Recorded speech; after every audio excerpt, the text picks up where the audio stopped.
Welcome to Smash Writing. I'm Paul, this is Justin, and today we are back with another original versus remake.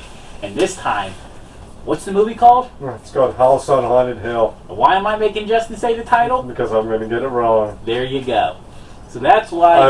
If I call it Haunting of Hill House, you blame those directors for giving it that name. Why would they name it that? And every time he gets it wrong, we stab him in the jugular. We're going vicious today. Alright, so like always... Don't worry. I have a joke in here for you. Oh, God. It's going to be bad, guys. It's skip to the facts. No. So, up first, House on Haunted Hill, was it 1953? See, I even put it, Haunting of Hill House. My God, he can't even make his notes right. We opened to You better read the plot to this film and not that show. Go ahead. We open to a woman screaming and ominous laughter. That's not the movie. No, Watson's head appears, telling us that ghosts are restless. And this is the only haunted house. 7 people have died, including his brother. And he was nearly dead. And then he fades away and Frederick appears. And played by Vincent Price. Vincent Price. And basically what's happening is his wife wanted a haunted house party. So he's rented out the house. And if you survive to the end if you survive a night, you'll get $10,000. Cheap bastard. This was 53. No, it's 59. 59? Oh, Or 69. Definitely not 69. It was an anniversary of, it's exactly 40 years between the two. Okay. You survive, you would make some money. So 59. Yeah. Or 69, I can't. No, if it was 40 years, it would be 59. Yeah. The guests arrive in funeral cars. Everyone his wife's suggestion. But, we have Lance Schroeder, Ruth Bridges, Watson, Dr. David Trent, Nora Manning. I have till midnight to find the house to be a part of it. So we're going to find this house. But anyway, they arrive at the house. And they all arrive and they get in, and Nora's almost killed by a chandelier that did not look like it was going to hit her anyway. But Frederick is watching, and he goes to collect his wife, who's not happy. These were not the guests she wanted. He invited his own people. He's not explaining why or anything, but she won't come out, and you get some back and forth between the two. Like at one point, she tried to kill him, and he wants to kill her. They each don't like each other, but they're stuck, and he can't divorce her. Did they ever say why? He doesn't want to lose half his money. Oh, facts. That's right there. And what was it? Yeah, I gotta make sure his notes are still on this movie. He literally said to listen carefully to make sure I get the name of the movie right. And he doesn't start very often off his script to the plot of the series. I put a random note here.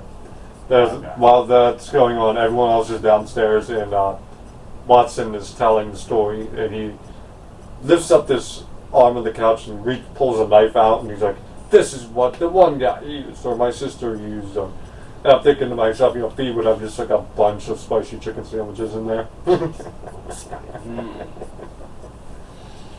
He's taking them through the house, and there's a blood splatter on the roof, and someone falls on the roof. He's like, the house has marked you. And then he takes it down to the basement, and you see like this pool of acid, the one used to get rid of a body. And it's still acid, like it eats the dead rat they put into it. But they go upstairs, and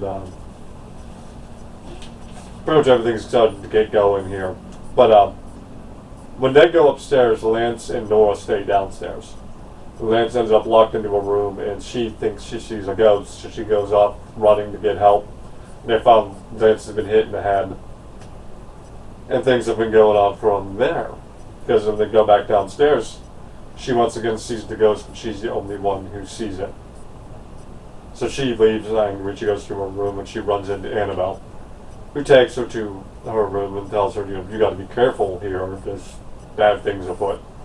And then Annabelle asks Lance for help because insinuating that she thinks Frederick is going to kill her at some point. So it keeps going a little bit longer, and then they find that Annabelle is dead. She hung herself. But a quick little evaluation, they're like, no, she couldn't have hung herself because there was no way for her to have done that. And so everyone is starting to suspect everyone else. And for some reason, they were Frederick gave them all guns to protect themselves from the ghosts. Think about that. Think about that. Nora is slowly starting to lose it. She's been called crazy, and she thinks she's hysterical. She sees a head in her bag, and then when she tries to take everyone there, the head is gone. But everyone ends up locking themselves into their rooms. And with the pretty much, if you leave your room, you're guilty kind of deal. So they're going to shoot you if you try to come into their rooms. But Lance and Nora are kind of working together because they suspect Frederick is up to something. So he goes off to try to find a way out of the house because the house has been locked up. No one can get out. And that's when we see the doctor go into the room he tricked Frederick to go looking downstairs to see what the noise was. And we find that Annabelle is still alive, and it's been a trick this whole time. They were going to work up one of the guests into hysteria and have them shoot Frederick.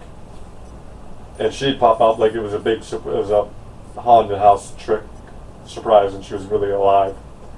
But Frederick would be dead. And it works. Nora shoots Frederick, and she runs off for help, and she catches everyone else, but she misses the doctor pulling the body. And then Annabelle comes downstairs to see what's going on, and a skeleton rises up from the goop, I believe it was, or from behind. Mm-hmm. And you hear Frederick's voice, and he pretty much manipulates the skeleton, chases her into the acid, and then the wall slides up, and you see Frederick is operating the skeleton on pulleys.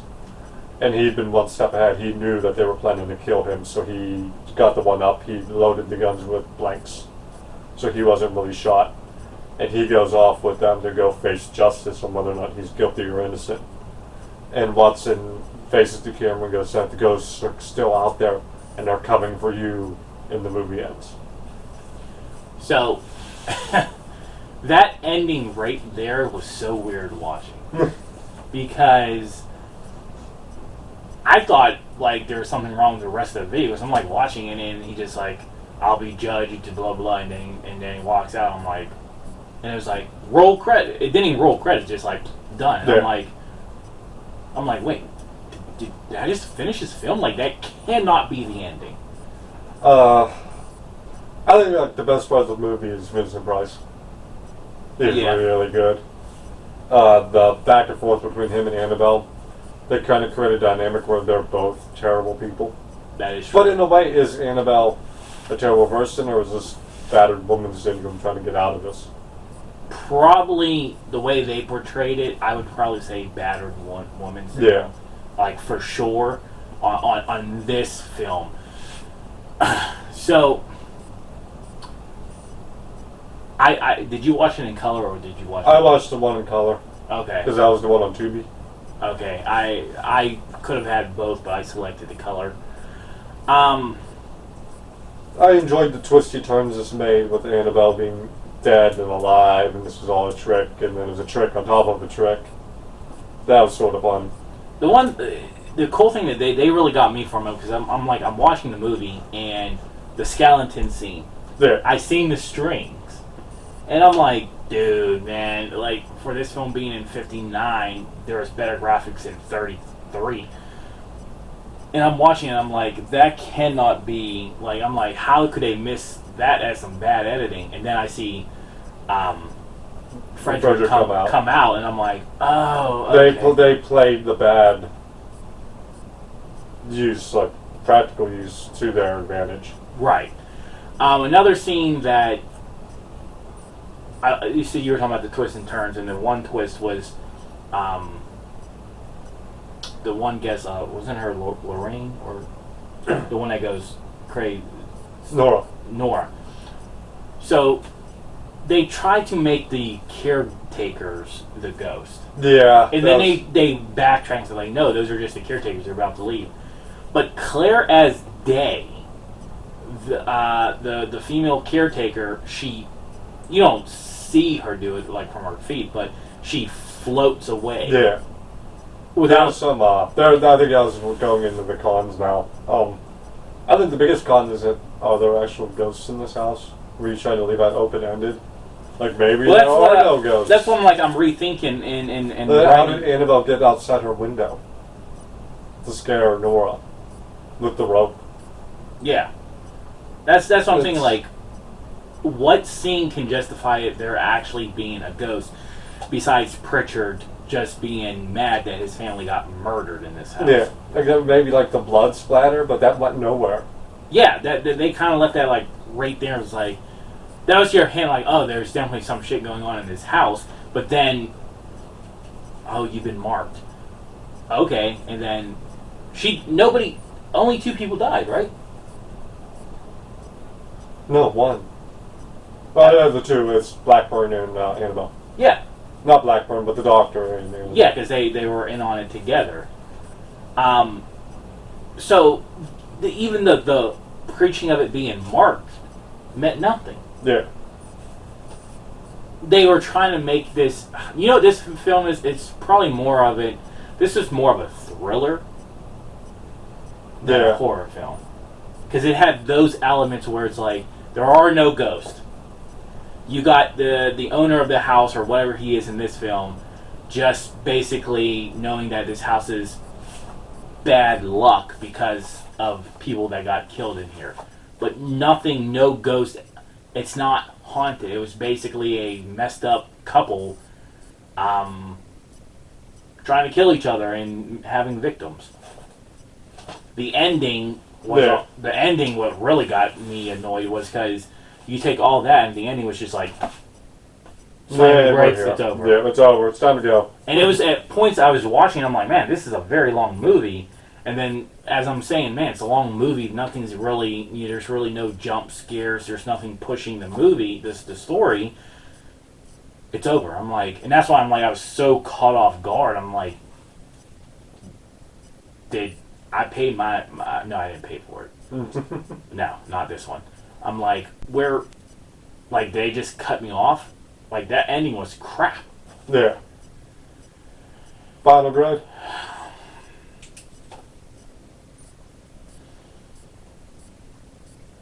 You know what? I'm going with a D. I'm going with a C. C? Okay. Why? Because I don't think it's bad. I don't think it's good or great. It was fine. It was a good watch. Watch once, I'm over it. I moved on.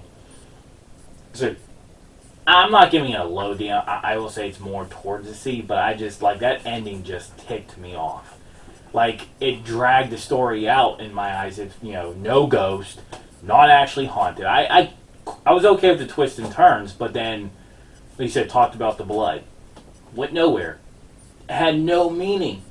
Everything they were trying to make it haunting had no meaning. It was really about a husband and wife who really don't like each other. And then they were sick in the head to bring in innocent people. Like, one was what? Like a supervisor by herself. Nora was. Yeah, she's just a loner that works in for Frederick's company, but like in the Lowe's department or some crap like that. Yeah. So they literally just picked people, and they didn't even explain how they picked them. No. So I'm giving it a D. Let's go on to the 1999 remake, which is called House on Haunted Hill. Got it. Alright, so now read the plot to this film. There we go. We open with the house when it was an asylum still in 1931. A messed up asylum. One I plan to put Paulie in after the divorce. hang out with this one, then I probably will get a divorce sooner rather than later. A riot occurred, people died. It's called the Sanatorium of Slaughter. That's a great name. It was. We see the wife, Evelyn, and her husband, Mr. Price. He runs amusement parks and he scares reporters on the terror elevator. That elevator, I would love that. That was the best. Oh, I loved his roller coaster too, where the bars sprang up and it looked like it was going to jump, but it like folds back down because the lead one is just full of dummies. Yeah. That is so cool. I want to go to his amusement park. Think like if that park existed, people like you. That would be the best kept secret because you couldn't talk about it because if somebody never wrote it. Yeah. That was awesome. I do gotta give that. And she tells him after these two are already arguing on the phone. These two really don't like each other. But she wants to have her party at the asylum. And he goes, and her guest list is on his desk. And he goes, fine. So he goes back to his office, he goes to his desk, he shreds her guest list and makes his own guest list. And then he goes off to deal with reporters. And he doesn't see the computer changing the guest list. Yes. And we get new people. And we're meeting them as we get the musical monologue, as the music is going. And they're reading the invitation. Dreams, man. That's the scariest part, is it's a Manson look. But anyway, we see the invitation, and it's Vincent Price's speech from the original on the invitation. And Pritchard is waiting for them at the gate. You have to walk up. And pretty much it's the same game. You have to survive the night with more money in the house, but you get $1 million. And if anyone dies, their share will be divided up among the living. And again, Evelyn. I would personally, if I was Eddie, because we know Eddie and Mar. Is that what you have? You wrote her name down? No, yeah. Well, Mar was the one with the camera. Sarah, you're talking about.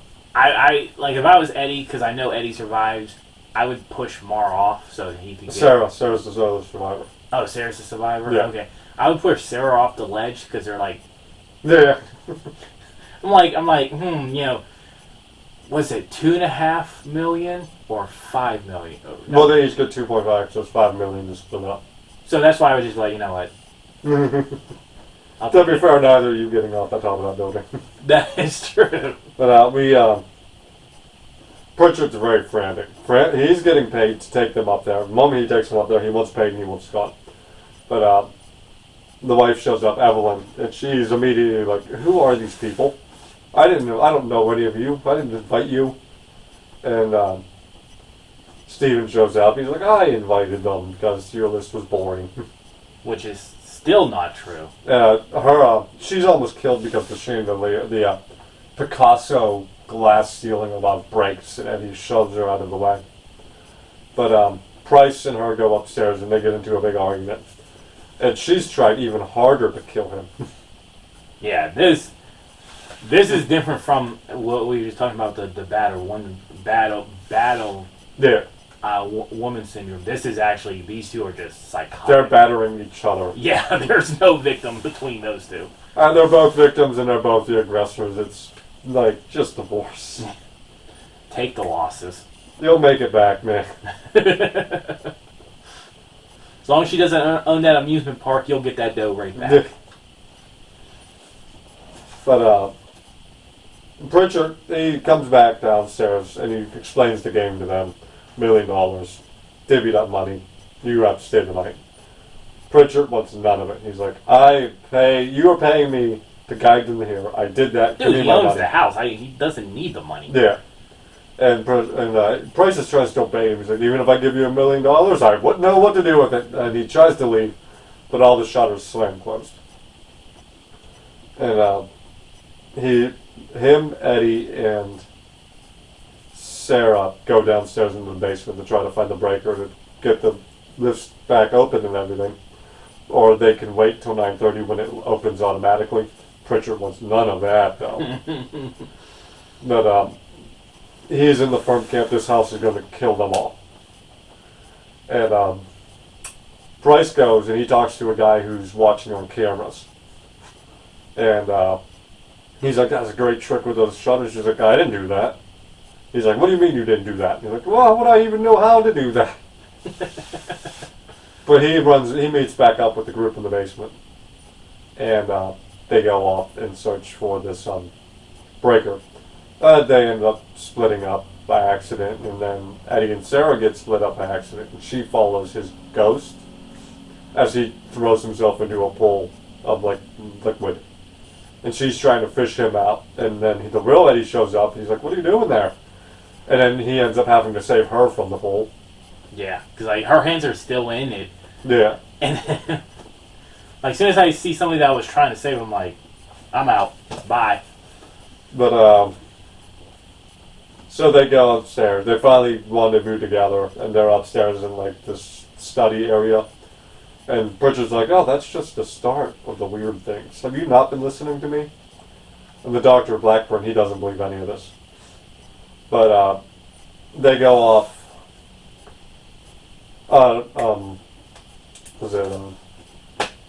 Evelyn tells him, like, this is Price. This is what he does to people. This is what he is. You want to show the party gifts? And it's guns. More guns. Says that'll help you against the ghosts. You can't make that up. Of how stupid that actually does sound. I think that scene will happen before the first time they split up, but it's whatever. They got guns now. Bang. But Evelyn goes, she just wants to go to her room and be done with all this, and she's going to shoot anyone who goes near her door. Including her husband. Yeah, she wants to do that anyway. But Eddie and Sarah and Pritchard are trying to pry open shutters when the electricity starts going crazy. And they find out it's coming from the shock therapy room, and Evelyn is trapped in, she's being shocked. They manage to get it cut off while Blackburn rolls her dead. And Price flips out, he's going to start shooting, and he thinks he's surrounded by murderers. But they subdue him and they lock him in the saturation tank, where Blackburn turns it on, and images start swirling around him to make him go crazy. And he goes off to revive Evelyn, and it's a big trick. They're going to make it seem like Price is going crazy, and one of the other guys will shoot Price, and she'll be free of him. And she gets all the money. Where it deviates, though, is when Blackburn's like, it's only a matter of time. But Mara's missing. The celebrity, the wannabe celebrity is missing, and no one's been able to find her. And it's like they think she could be spying on them, and it's not going to be enough without a body for them to shoot Price. So she kills Blackburn and frees Price, who's delirious from his time in the saturation tank. I was delirious at that point. I was like, it's like, wait a minute, is that picture coming out, or it says hit in the ball? Oh my god! But she puts the body of Blackburn in there while Price is stumbling around the mansion or the house, and it works. Nora does end up shooting Price, who lays there dead, and Price and Eddie and all them go upstairs to try to mess with the shutters again. When, you just called her Nora? Nora. Yeah, Sarah. She was Nora in the first one. When Evelyn shows up to trash talk the corpse, but it's not, he's still alive. He knew about her plan all along. He starts beating the hell out of her and throws her through part of the wall that we'd seen earlier that Pritchard says no one goes in there. And the ghost starts to awaken and devours her. He tries to get her to run away, to like come back and get out of there, but she doesn't move fast enough. And it devours her, and he manages to just make it upstairs. Pritchard opens the door for him, and the ghost grabs Pritchard, and he gets out. And they manage to, the three, Price, Eddie, and Sarah make it to the attic. Sarah makes it out. Price gets evaporated and turned to ash. And it looked like the same is going to happen to Eddie when the ghost of Pritchard opens the slider door just long enough for him to get out. And as they're sitting there at the top of the ledge, she looks down, and the $5 million is tucked in the which in that deleted scene, there's a deleted scene. Eddie does push her off. My money's on Sarah. Sarah's gonna just boot him off. He's too nice of a guy. You know what? So true. So true. Because he's going out of his way to try to save everyone. That was true. He was like probably the best personality. So, one and foremost, I like Chris Kattan's portray of Pritchard. Here's why. Pritchard, the character Pritchard, really is afraid of this house. Yeah. I wouldn't in the original. Pritchard's still like he's the calm. He's like, oh, the ghosts are coming to get him. Yeah. He's afraid, but he's still doing. If you're that afraid, this one he was like, I don't want this. He is so friendly. He doesn't even want the $1 million. He's like, just give me what I'm owed. I'm leaving. Yeah, and we were joking, but I did really enjoy Ty Diggs as Eddie. yeah. That was a good point, but I really like the difference in the Pritchard because that one really stood out the most. Appreciate Ty Diggs as Eddie because everybody else was honestly kind of there for their own personal greed type of thing. Yeah. He was kind of more of a sentimental reason. I forgot what his reason was. Well, he was a professional baseball player. Yeah. Sarah's trying to escape. Sarah's unemployed, actually. She just got fired. I don't know why she lied about who she was, though. Right. I thought Jeffrey Rush did a really good job. He had some big boots to fill, and I thought he did a good enough job at it. And I love how they paid homage to Vincent Price by giving the Price name. That was a good sentimental touch to it all. Well, you know what I actually loved? Because it's still prevalent today, but especially in the 90s. They brought Famke in and then gave her heels so she was even more taller than Jeffrey Rush's character. You normally did not see that women would normally be filmed to be shorter than the male counterpart. And, we were talking about this off camera for a moment, like, Jamson, she was in, there was a good stretch where you couldn't not see her in a movie. Yeah. Like, 95 to about, I would say her peak was 2008. Like, after that, I don't really see her, because she was in the X-Men films. Taken was pretty much the tail end of things, but there was a 95 to 2008. Yeah. She was in a lot of she probably knew she was hitting her 10 minutes of fame and she ran with it. Good for her. She was a Bond girl, then she was in the Faculty, then this, then she X-Men and Taken. I mean, she still had films afterwards, but you cram it into a timeline. It wasn't until after Taking that things start to go downhill and spread out. This felt like a complete story. Yes. Because we got the murder plan and the double cross. You got the ghost in that. And then the ghosts on top of it. And the best thing is, they explain why these guests were actually handpicked. Yeah. Was that they were all descendants of the lead doctors in this sanatorium, the sane asylum. So, Blackburn, for example, was the prime one. His granddad or uncle, or whatever, was the prime doctor. His grandfather, or whatever, was the killer ghost. Yeah. That was it. Everyone had a reason for being there. Yeah, they were all descendants of the. Eddie, though, best line, I was adopted! Because once they figure out why they were all connected and why they all got picked for this house, I'm adopted. When he was trapped in the attic with the ghost. That was a final boss level ghost cup eating. Yeah, you see a monster just devouring the hallway. Yeah. Well, it's interesting with Price was they went in an interesting direction with him because he was such a bastard toward his wife. But then he does try to save Eddie and Sarah toward the end, and he does save Sarah toward the end because he shoves her out of the way and he gets hit with the ghost. Right.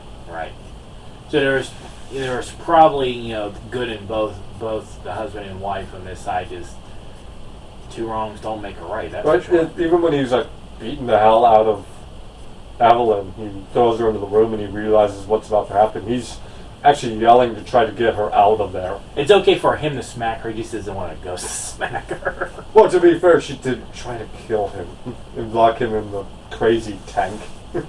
Which, yeah, I probably would do the same thing. I probably would just let the ghost get her at this point. Well, no, I would be knocking off all the survivors and taking that money. I'm Right, leaving. that's why I'm leaving with $5 million here. I don't know why Eddie and Sarah didn't just turn on each other at the end. Like, nobody would have known if you just go... Because that ledge wasn't big. It would have just taken a little nice little... Oh, that was a big ledge. They was sitting out with the legs stretched out. I thought they were sitting like... No. No, they're practically laying down. Oh, then, you know... I'd have thumb in the eye and then kick them. Overall, great. I'm going to give this one a B+. Wow, okay. Well, There's some bits that are slow and sluggish, but no, I really enjoyed this. B+. I'm giving it a B as well. I did generally enjoy it. So, winner, remake. Winner is the remake again! So these originals really got to step up. Like, yeah, I mean, you're the one who... I told you when we started all this, you're going to be surprised. And I am. I was always believing it was like I was getting tired of the remakes. I thought Hollywood just wanted to grab the cash and go. No, there's actually becoming... The reason is the originals were good, but they sucked in the long run when they can make them better. Listen, they remade this movie, and it is a better movie for it. Yeah, with better story, better... Take out the graphics. The acting was better. The story was more complete. Yeah. They even explained why these guests were here, why these were hand-picked. And it was the house picking them because they wanted the descendants back, kind of like a reunion type of thing. You didn't get that in the original and so forth. The original, which just felt like you had to stop ending, was like, done. And you actually had ghosts in the remake. The house was first, the house was more intimidating because it wasn't a house; it was a freaking building. I will say the original had a better house. House, yes. Building, remake. I'd still say it's better than the original. It looked like a lighthouse. Just taller. But it looked so weird because it's like half of it was on top of the mountain, and then the other half was like on the side of the mountain. It's weird. Yeah. But we're both going with the remake, both giving it in the B's. Yep. Until next time. Bye-bye.